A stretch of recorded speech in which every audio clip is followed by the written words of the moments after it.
de pesos de regalías. Yo considero lo siguiente, esto no es un caso aislado, que se roben. Qué triste decir eso, ¿no? Sí, o sea, es que hay tantos apelativos y tantos adjetivos que todos son vergonzosos. Quiero ver una responsabilidad material, o sea, que se encarcelen, que paguen indemnizaciones, que restauren de alguna forma todo ese daño que hicieron. Hasta el momento no ha pasado y se desdibuja la palabra responsabilidad. Cami, empiezo por el final. Las verdaderas personas que están siendo víctimas ahora o que han sido víctimas son las que menos se les está dando relevancia, las que menos aparecen en los titulares. Es de coger con pinzas. Estos temas son de coger con pinzas porque uno no le puede quitar el derecho a la posible víctima, pero tampoco puede dar por hecho que el otro es culpable. Esto se va a quedar en otra noticia más y religión. Eso es algo que está consagrado en la religión. Se me cruzaron los cables. Eso es algo que está consagrado en la Santa Biblia. Es la Santa Biblia de los abogados. Mi opinión respecto del tema, digamos que gira en torno a la morronguería. Digamos que siento que a veces somos muy morrongos, entonces agrandamos ciertas problemáticas y ciertos temas los ponemos en la agenda pública y no es el tema central que debería ocupar. Y si el tema de laicidad que hablamos hace un momento moja más pantalla eso que la plata que nos están robando. El profesor del penal nos decía, vea, el derecho penal es como las culebras, solo pica a quien está descalzo.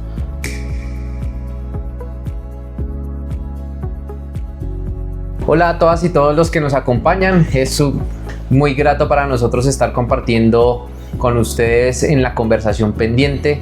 Invitamos a todas las personas a que nos sigan a través de YouTube, se suscriban, campanita. Hoy estamos, como de costumbre, con Mauricio Martínez, quien es un experto en leyes, es un experto también en este ejercicio de promoción de la escritura, de la cultura, y aquí estamos para conversar. Mauro, bienvenido. Javi, muchas gracias. Es un honor para mí compartir nuevamente con ustedes y con mi compañero de debate y de noticias. Y pues nada, esperemos que estas noticias sean de su agrado y vamos de una vez al tema. Entramos en materia. De una. Esta semana, como todas las semanas en política, están súper movidas, entonces pues los invitamos a que se queden con nosotros. Este es el sonido que estamos poniendo, ¿no? Activos. Activos todos. Ajá. Campanita, suscribirse. Esperamos seguir creciendo en este ejercicio, que ustedes nos sigan acompañando y que pues también retroalimenten la apuesta que estamos haciendo. Esperamos tener sorpresitas muy pronto en estos ejercicios de debate. Entonces pues nada, Mauro, esta semana inició con diversos temas. Vamos a abordar un tema que para mí es importante desde el punto de vista de lo que significa para muchas personas víctimas del conflicto. Pero sería chévere poder conocer tu postura respecto de, primero, la noticia de la imputación que hizo la JEP a unos excomandantes guerrilleros y el proceso que ha venido llevando en esos macrocasos que están a cargo de la JEP. Entonces me gustaría entender tu postura, ver qué piensas inicialmente en la noticia, pero también tu postura alrededor de lo que significa la Justicia Especial para la Paz en Colombia. Bueno, Cami, lo que ocurrió en esta semana con la imputación que le hizo la JEP a 27 miembros de las FARC, bueno, los más altos mandos, es una imputación que prácticamente se debía. Hace mucho estamos esperando este tipo de llamado por parte de esta justicia, entre comillas, en el que nos permitiera saber y tratar de condenar los delitos más graves que se han cometido. Por ejemplo, el cruel naval, la toma de Mitú, cantidad de atentados, secuestros. Esa es la noticia, básicamente la imputación. Y en el marco legal, ya atendiéndonos a la parte jurídica, una imputación es una etapa procesal donde se escuchan las personas y se controvierten las pruebas. Esas pruebas son las que tienen que presentar estos integrantes de la FARC. Se supone que con este elemento de la JEP lo que busca es una justicia, verdad y reparación. En lo que a mí me concierne, o creo que están hasta ahora cumpliéndose, van en justicia y en verdad. reparación no ha habido. ¿Por qué? Se han invertido más de 50.000 billones de pesos y versus lo que debe reparar a las personas ha sido muy poco.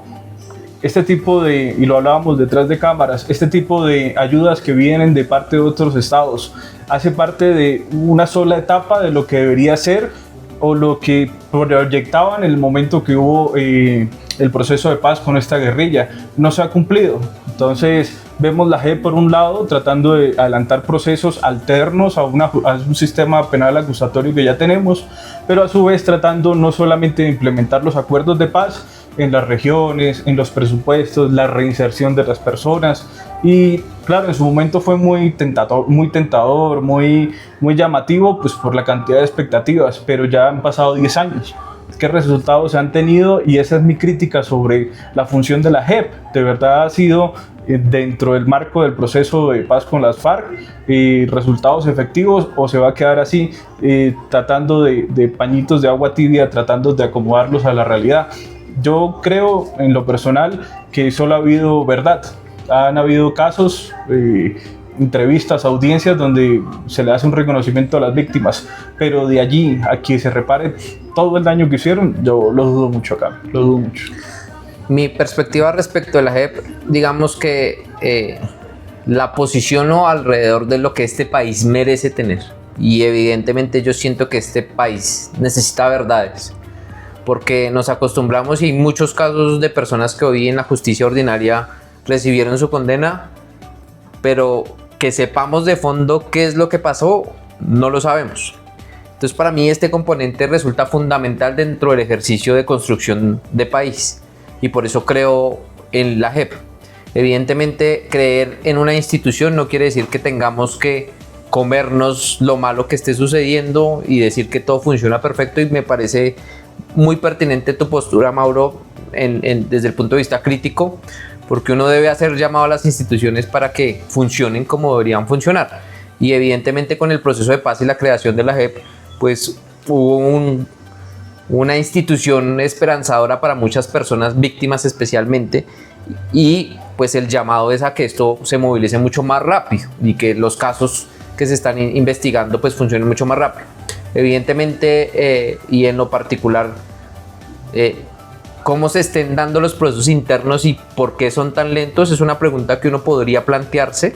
¿Por qué se demoran tanto cada proceso que está siendo analizado por la Justicia Especial para la Paz?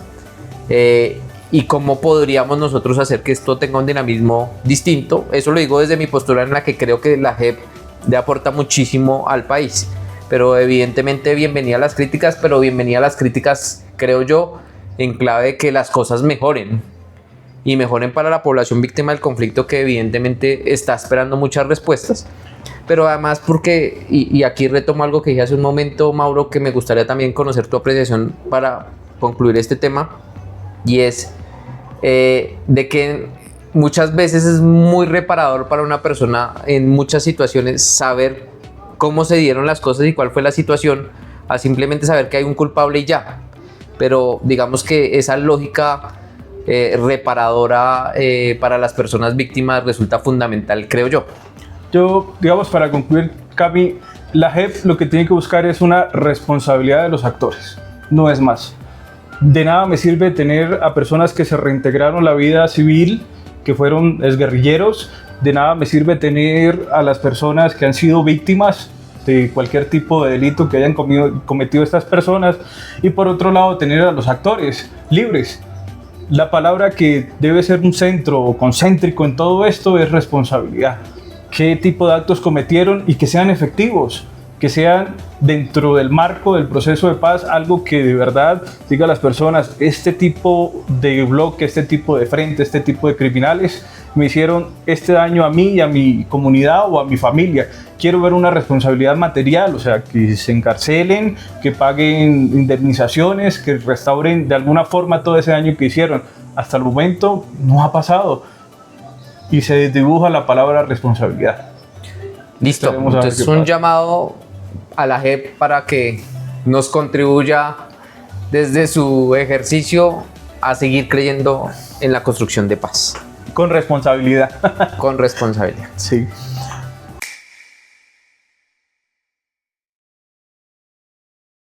No sé, Cami, ¿qué más otra noticia? Listo, has Mauro. escuchado? Pues digamos que me llama la atención y casualmente se junta esta noticia que te voy a poner sobre el escenario con algo que sucedió también esta semana, que es creo que muy importante, y es muy importante en clave de reconocer los derechos de las mujeres, pero también qué hay detrás de todos esos escenarios que se han venido vislumbrando y que han venido saliendo a la luz pública. Entonces me gustaría que habláramos del caso de Rafael Poveda, que digamos que ha llamado la atención ostensiblemente en los medios. Hay una diferencia respecto de los otros casos, y es que Rafael Poveda salió de inmediato, planteó una postura personal. No con esto, digamos que el tema es de coger con pinzas. Estos temas son de coger con pinzas porque uno no le puede quitar el derecho a la posible víctima, pero tampoco puede dar por hecho que el otro es culpable. Entonces, ¿qué consideraciones tienes tú sobre el caso de Rafael Poveda, Mauro? Bueno, yo, Cami, empiezo por el final. Las verdaderas personas que están siendo víctimas ahora o que han sido víctimas son las que menos se les está dando relevancia, las que menos aparecen en los titulares. Esto abordémoslo de tres maneras. Primero, ¿qué ocurrió? Fue una denuncia que hicieron un grupo de periodistas que se llama Yo Te Creo Colega. ¿Qué hicieron? Recibieron unas denuncias de cierta periodista que fue practicante de Rafael Poveda. Hasta ahí bien. Con todos los elementos y con todo, toda la historia que la muchacha contó, la periodista, nos dio a entender que fue una relación consentida. Hasta ahí ha sido un chisme de pasillo, no es más. Pero hay que abordarlo, como lo dije, de tres maneras. La primera, los hechos, qué ha pasado. Segundo, qué dice la Constitución. Y tercero, qué viene de aquí en adelante para las personas que de alguna forma se ven involucradas en un caso de acoso. Entonces, primero, la Constitución es muy clara. Nosotros tenemos un derecho a la presunción de inocencia y a un debido proceso. ¿Eso qué significa? Que pueden presentarse cantidad de noticias, de videos, de entrevistas, de lo que usted quiera. Quien tiene la última palabra es la justicia penal colombiana. ¿Qué tipo de delitos pueden incurrir ahí? Falsedad en testimonio, puede ser una falsa denuncia, hay daño emergente, lucro cesante, va desde el ámbito penal hasta el ámbito civil, porque no es solamente dinero, sino también la imagen del periodista. Este tipo de situaciones concluyen en una sola cosa. Primero, se atacan medios, se hace todo el espectáculo, show, lo que hacen estas periodistas de Yo Te Creo Colega. Si la intención es defender a personas o a mujeres que han sido víctimas de acoso, no creo que este sea el camino. O sea, lo que están es desdibujando o caricaturizando esa idea que tenían inicialmente. ¿Y qué pasa con esto? Que todo esto se tiene que surtir a través de un proceso penal y que sea un juez quien decida, no antes, o no un juzgamiento alterno. Esto no puede ser así. Y aquí incurre en un error gravísimo los periodistas, en especial estas periodistas que sacaron esta noticia un poco desfasada. En cuanto a qué va a pasar de aquí en adelante, pues sencillo, ellos judicialmente tienen la posibilidad de defenderse a través de un proceso penal, donde van a escuchar las partes, van a presentar pruebas y un juez va a dictar sentencia, separado de lo que puedan esgrimir o tratar de explicar los demás medios de comunicación. Eso en muchos países pasa. Yo lo que concluyo con todo este tema es cuando hay este tipo de situaciones que son tan graves, tan notorias, las verdaderas personas que están siendo afectadas son las que menos aparecen en medios. Y estas situaciones que hace solamente llenarle de seguidores, de likes, de videos, horas de reproducción a un tema tan elemental que solo sirve para hacer show, pero que realmente no protege a las personas que están o que fueron ciertamente acosadas. Y concluyo con esta partecita. Lo que contó la periodista que supuestamente fue abusada o acosada por parte de Rafael Poveda no es ostensible a la realidad, es algo consentido, algo consensuado. Los elementos penalmente, para no entrar en un tema tan técnico, los elementos que debería tener un acusador o un fiscal para poder encasillar esto en el tipo penal de acoso, no existe. Esto se va a quedar en otra noticia más y posiblemente favorable a Rafael Poveda. ¿En qué? En dinero, Cami. Este tema me parece muy complejo porque además se somete a las personas a un juicio moral por la dinámica que ha tomado en torno a los medios este tipo de noticias. Entonces todos diríamos como colombianos, si es culpable, chévere que se haya dado cuenta todo el mundo. ¿Y qué tal que no sea culpable? Entonces el daño que se está produciendo a las personas, evidentemente uno debería darle el beneficio de duda siempre a la posible víctima, pero el manejo que se está dando creo que nos hace una invitación para ver si es el adecuado o no, qué tipo de manejo deberían tener este tipo de situaciones, también en términos de la responsabilidad mediática de los asuntos, en clave de protección de la víctima o en clave de la presunción de inocencia que nos la dicta la Constitución. Entonces estos elementos a mí también me parecen muy importantes sobre este tipo de escenarios. Se empieza a deslegitimar un poco las formas también en clave de la víctima, porque no sé, si uno tuviera una situación cercana de una posible víctima, pues uno levantaría la mano y con fuerza apoyaría este tipo de procesos, pero en casos como por ejemplo el de Jorge Alfredo Vargas, que se puso también esta semana sobre el escenario. Hasta hoy habló. Esta semana sobre el escenario, y a mí me parece complicado porque 3 de los 4 casos decidieron no hacer parte del proceso, es decir, no van a testificar que fueron víctimas. Entonces, del otro lado, estamos en un tipo de debate respecto de lo difícil que es demostrar la culpabilidad ante este tipo de hechos, porque la evidencia resulta compleja. No sé, eso penalmente, cómo empiece a recabar por allá en el escenario con testigos, no sé cómo se empiece a dilucidar las evidencias respecto a este tipo de casos. Y lo digo también en clave de la protección de las víctimas, porque evidentemente a veces estos escenarios son muy densos, el entorno es muy fuerte y hay escenarios de poder que desafortunadamente no van a proteger para nada a la víctima. Pero tampoco podemos dar por hecho que cierta persona, porque alguien lo dice, es culpable de algo que alguien está indicando. Entonces tenemos los dos escenarios, pero evidentemente es un tema muy mediático, muy complejo, que ojalá encontremos la mejor manera de abordarlo en adelante, porque evidentemente tenemos que proteger a las mujeres, pero es la línea muy delgada.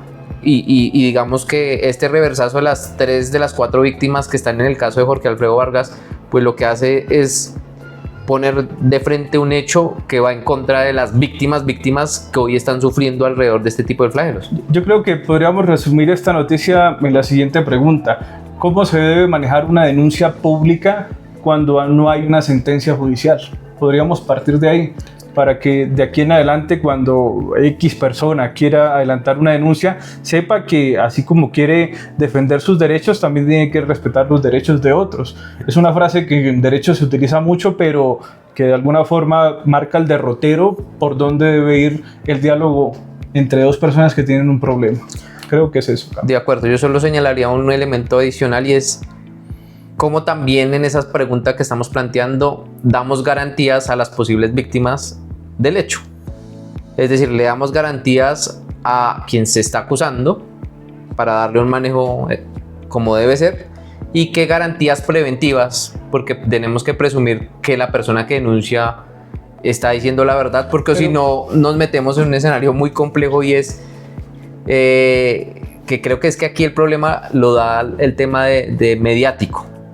Pero mira, yo creo que una persona que esté posiblemente siendo acosada o abusada por parte de un hombre o mujer, lo que tiene que hacer es recolectar material probatorio.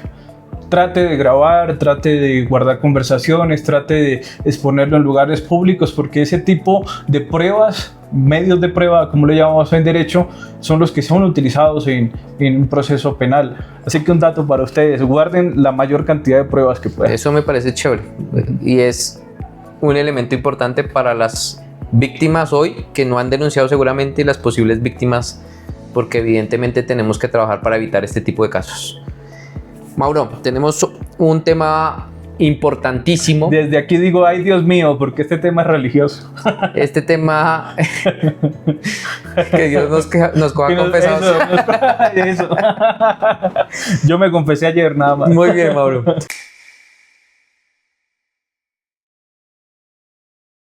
Les damos la bienvenida a este tema. Nuevamente iniciamos sobre el debate que esta semana se produjo alrededor de la laicidad en Colombia. ¿Qué piensas de este tema en el Estado, Mor? Este es un arraigo de costumbres, de instituciones que venían de hace muchos años. Con la Constitución de 1886 y la del 91, reciente, esto cambió mucho, pero hay que dejar claro que inicialmente los poderes del Estado estaban ligados codo a codo con los poderes religiosos, en este caso el catolicismo. Esa idea se desdibujó mucho, se transformó en el tiempo, a pesar de que aún en los símbolos patrios no aparece, sí estuvieron ahí en un principio. ¿Y qué pasó con esto? Una transición. Es normal que todos los estados traseguen este tipo de caminos donde la religión está presente en todo. Si te das cuenta, casi que todas las intervenciones de un presidente en plaza pública está acompañado de una iglesia católica. No es más. Frente a lo que pasó con Abelardo y cada inicio de las intervenciones que hizo, ¿qué ocurrió? Puso a todos los ministros, a casi todas las personas que estaban presentes a rezarse un rosario. Yo lo veo en dos vías. Por un lado, no está vulnerando el derecho al libre culto, ¿sí? Al culto a cualquier religión. Eso es algo que está consagrado en la religión. Se me cruzaron los cables. Eso es algo que está consagrado en la Santa Biblia. Es la Santa Biblia de los abogados, que es la Constitución. El libre culto es posible para todos. ¿Qué sucede? Que en la primera vía, este tipo de cultos a nadie obliga, y a pesar de que se utilice en transmisiones públicas, no es que estés allá y sí o sí, si perteneces a una religión distinta a la católica, te obliguen. Eso no lo pueden hacer. Eso no pasó. Pero la imagen que da es, bueno, generar una pregunta. ¿No se supone que el Estado colombiano es laico? Primera vía. Segunda vía. En cuanto al tema de campaña, Abelardo anteriormente, no sé si lo decía por llenar seguidores, lo que fuera, él decía que no creía en Dios.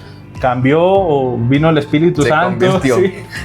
La señal del Espíritu Santo lo iluminó un día de estos cuando estaba en Venecia, algo. Mientras estaba en una barca comiendo chorizo. ¿Qué pasa? Que este tipo de cambio o de percepción en la manera de hacer política y de tratar de vincular a la religión es una estrategia. Él sabe que le habla a los sectores más conservadores y sabe que ese tipo de discursos, así como los utiliza Petro, también los utiliza él, porque él prácticamente estaba el centro democrático que tenía a los votantes de derecha y están los nuevos votantes de la nueva derecha, del partido de él. Mira que hasta hoy o ayer avalaron el partido Defensores de la Patria. Significa que todos esos seguidores que supuestamente eran de Álvaro Uribe pasaron a ser de Abelardo de la Espriella. Viene a marcar caudillísticamente cuál va a ser el camino por el cual se va a dirigir o se va a comunicar con el sector conservador, católico, ortodoxo, Virgen Santísima. Pero ese tipo de población, él sabe que comunicando de esa manera los va a tener en sus bolsillos. ¿Y eso qué representa? Votos, representa proyectos, capitales que se van a mover en esos proyectos y la continuidad de un gobierno. Para bien de nuestros seguidores y para bien nuestro, ya estamos enterados de que esas son las estrategias. ¿Qué podemos hacer como ciudadanos frente a eso? Listo, tenga su discurso, haga como quiera hacerlo, si quiere llevar un padre, al papa, a quien sea, pero cúmplame en los proyectos que la gente está necesitando para resolver las problemáticas sociales. No es más, llévelo sin duda la religión que usted quiera, pero en esencia no se puede, por este tipo de intervención que es muy cirquera, desdibujar cuál es el propósito de las reuniones. Yo creo que ahí está la clave, entender que eso es show y que lo que realmente importa es qué van a solucionar. Mi opinión respecto del tema, digamos que gira en torno a la morronguería. Digamos que siento que a veces somos muy morrongos, entonces agrandamos ciertas problemáticas y ciertos temas los ponemos en la agenda pública y no es el tema central que debería ocupar. Entonces el medio cumple con su deber, por eso nosotros también estamos hablando del tema. Dios nos salve. Pero digamos que la Constitución evidentemente nos dice que en los temas públicos debemos ser respetuosos sobre cualquier libertad de culto. Es decir, nosotros en actos oficiales no deberíamos utilizar ningún tipo de... Yo abro un paréntesis con una pregunta. ¿Será que estamos atrasados religiosamente o intelectualmente? Es complejo el tema, pero digamos que esto todavía no es un acto oficial. Lo puse a pensar. Pero este no es un acto oficial. No. Entonces le vamos a dar beneficio de pre-campaña. Esto es solo noticia. Hasta el momento es noticia. Vamos a ver si él lo va a seguir utilizando. Como tú lo mencionas, esto simbólicamente representa para muchas personas en Colombia algo muy importante, entonces se va a movilizar y se va a considerar afín solo por lo que le están mostrando. Ahora bien, quién sabe qué tan sincero ha sido o es Abelardo respecto de este sentimiento profundo alrededor de su creencia religiosa. No obstante lo anterior, digo, y me vuelvo al tema de la morronguería, porque nadie dice nada respecto a los festivos en Colombia y la mayoría son festivos religiosos. Nos sentamos a disfrutar de él y ya. Ahí sí no importa, Eso es algo normal. Digamos, en este tipo de noticias no debemos sentarnos a qué dicen, qué no dicen. Esta situación ya se ha surtido en muchos países. No pasa nada, es algo de noticia, de encabezado. Lo importante es que se habló en esa reunión, no perdamos el foco. Sí, apaguémosle al tema religioso en este caso, porque el Estado se debe ocupar de las cosas de Estado y, como Mauro lo mencionó, se debe ocupar de producir beneficios para las y los colombianos en este caso. Independiente de la forma. Y ya. No, las formas importan, ¿no? No, pero así? Mira, listo. Entonces, si fuese así, el día que hubo la posesión de Petro, que llamó a los indígenas, ahí era un Estado laico y nadie peleaba. Si el día de mañana indígenas, grupos cristianos, hindúes, musulmanes, los que quieran ir a participar en la posesión o estar en un acto público del presidente, lo pueden hacer. Eso es algo normal de la democracia. Sí, lo importante es que ciertos sectores no se sientan discriminados o aparte o apartados.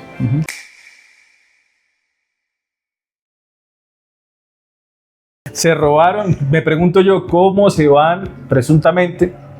Usted, abogado, tiene que decir siempre presuntamente. Al parecer, supuestamente, indican indiciariamente, cómo se roban 3 billones de pesos en el sistema general de regalías. Yo pienso de esa noticia una cantidad de preguntas. Me gustaría saber qué piensas al respecto, Pablo. El sistema general de regalías es bastante riguroso para la presentación de proyectos. Se otorga el recurso a quienes cumplen ciertas condiciones. Ahora, que esto es algo que deberíamos pensarnos muy bien, y qué es lo que está sucediendo respecto a la vigilancia una vez se da el ok respecto al proyecto, porque la fase previa para que se asignen los recursos es muy rigurosa. Los municipios tienen que presentar proyectos muy bien hechos, incluso se contrata muchos consultores en el país en clave de formulación de proyectos para regalías. Pero ¿qué pasa después con el recurso? ¿Qué vigilancia le estamos haciendo a ese recurso? Y entre proyecto y proyecto pues se puede desviar un montón de dinero, como puede ser el caso de esta presunta situación de robo de los 3 billones de pesos de regalías. Yo considero lo siguiente: esto no es un caso aislado, que se roben. Qué triste decir eso, ¿no? Sí, o sea, es que hay tantos apelativos y tantos adjetivos que todos son vergonzosos. El hecho de que se roben cierta cantidad de dinero, dice uno, bueno, es algo común, en Colombia ya estamos acostumbrados, de vez en cuando la justicia, pero no debería ser. No debería ser porque Vamos es plata. a bajar la corrupción a sus justas proporciones. Sí, este tipo de desfalco a la nación, por montos mínimos, es más llevable. Lo que uno se pregunta es si eso es aparte, en un caso aislado, para robarse 3 billones de pesos, ya tiene que ser un sistema, algo de común acuerdo. Hay alrededor de 12 personas ya imputadas por este delito de peculado, de enriquecimiento ilícito, entre otros. Y esto es otra vez la tarea de los entes de control, fiscalías, todas las IAS, que tienen que entrar a investigar, bueno, qué pasó, cuál fue el entramado criminal, cuál fue el concierto para delinquir, cómo fueron las etapas, quiénes son los involucrados, posiblemente, estoy segurísimo, Cami, que van a volar cabezas, desde senadores, alcaldes y gobernadores. A mí me preocupa, Mauro, de todo este tema, es que normalmente hemos debatido en nuestros programas sobre cómo debería hacerse un buen gobierno.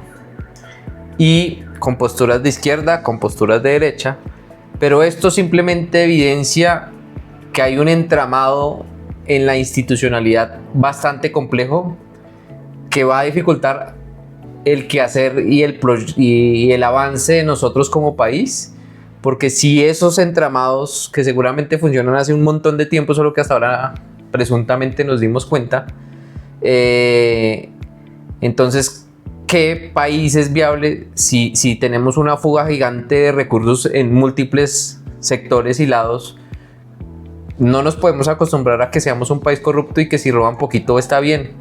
No, evidentemente siento que esto necesita modificaciones porque el castigo para proteger lo que es de todos debería ser mucho más alto. Yo quisiera abrir un pequeño paréntesis. Sucede que esto ya es un sistema. Ya esto es algo que se normalizó, se volvió paisaje. No debe ser, no es el ideal, porque esto es un lastre, la corrupción es un lastre para los estados. Puede representar, si no estoy mal, al año pasado casi 80 billones de pesos, que es muchísimo dinero que se pierde. Claro, se reinvierte en la misma economía, pero no se cumple la finalidad. No se cumple la finalidad, y sumado a eso, aunado a eso, lo que hace es abrir las brechas sociales. Porque la gente que de verdad está esperando que con ese tipo de recursos se implementen o se solucionen los problemas que tienen, allá están esperando todavía. ¿Qué sucede con esto? Que en 10, 20 años la movilidad social se va a reducir, no va a permitirse. El ascensor para que la persona escale en la sociedad y pueda progresar va a retrasar varias generaciones el poder cumplir sus sueños y mejorar la calidad de vida. Eso es lo que las personas no entienden cuando ven la posibilidad o ven la oportunidad de robarse plata del Estado. ¿Y qué sucede? Pues que mientras el funcionario, el alcalde, el senador está en su camioneta, con su finca y con lo demás, al lado tiene una persona que por mucho estará reuniendo 20,000, 50,000 pesos al día para sobrevivir. Ese tipo de situaciones no las podemos permitir. ¿Cómo no las podemos permitir? Denuncie. Hágale seguimiento, hágale auditoría a los políticos, hágale este seguimiento de contratos, lo pueden hacer a través del SECOP, denuncien, háganle la vida imposible a las personas que están en plan de corrupción, no es más. Esto es tan complejo porque esto ya es una organización, como hemos mencionado y como lo mencionaste hace un momento, Mauro, que está detrás. Y eso dificulta todos los procesos, pero no nos podemos acostumbrar a que esto sea paisaje. Es tan complejo lo que voy a decir, esto también es impopular, pero eficiente, pero tiene más noticia el tema de laicidad, que hablamos hace un momento, moja más pantalla eso que la plata que nos están robando. Y en muchos... Estado morrongo. Y hablamos un montón de... Y es de los primeros temas que van a aparecer en la agenda del entrante presidente, incluso hace parte de la agenda hoy en Bogotá, y es reforma tributaria. Pero hay que recaudar un montón de billete para que el país sea viable, pero nos lo estamos robando por el otro lado del dinero. Entonces, como que... Son cambios profundos que tienen que tener Colombia. No es más. Educación, control fiscal y ética pública para poder que Colombia se proyecte a lo que debería ser un estado donde quepamos todos, pero con calidad de vida. Mauro, ahí ya para cerrar este tema, te voy a hacer una pregunta a ti como abogado. Y es... Le cobro la asesoría. Esperamos que todos ustedes ayuden a pagar esta asesoría, por favor. Véanos mucho y denle like para que se pague esta asesoría. Uno, ¿qué piensas respecto de las penas en cuanto a los temas de corrupción? Mira, yo mientras estuve en la universidad escuché una frase que retrata fácilmente qué es la política y las penas para los políticos. El profesor del penal nos decía, vea, el derecho penal es como las culebras, solo pica a quien está descalzo. Si usted tiene los recursos y tiene la capacidad, los conocidos para poder saltarse la norma, que lo acomoden en un pabellón excelente para políticos o funcionarios, esperar 5, 7, 8, 10 años, salir y disfrutarse la plata, lo va a poder hacer. ¿Por qué? Porque los políticos crean las leyes, y ese tipo de situación lo que va a hacer es, de cara al país y de cara al futuro, decirles: hermano, si usted tiene con qué, bien; si usted no tiene, vaya para los pabellones donde están hacinados. La política, o mejor dicho, la ley penal está hecho por políticos que acomodan cada artículo, cada tipo penal a su conveniencia. Esto es algo que es así, que no podemos escapar de él, que tiene que haber cambios sociales muy profundos. No voy a entrarme en normas ni en sentencias, porque eso es hablar sobre lo que ya se ha venido hablando. Deberíamos hablar de lo que está mal y de lo que el ministro de Justicia tiene que hacer de ahora en adelante. Iván Cancino tiene una responsabilidad grandísima para tratar de resolver problemas que ya han venido, tratar de resolver los que se le están presentando al inicio del nuevo gobierno, y tratar de que las decisiones que tome no afecten a los demás hacia el futuro. Es algo muy complicado, pero para eso les pagan. Yo espero que su comunión con Dios le permita actuar de manera apropiada en beneficio de todas y todos. Uno diría que ahí está el llamado de Dios, a que la mayoría de personas vivan dignamente. Para que dejen la morronguería.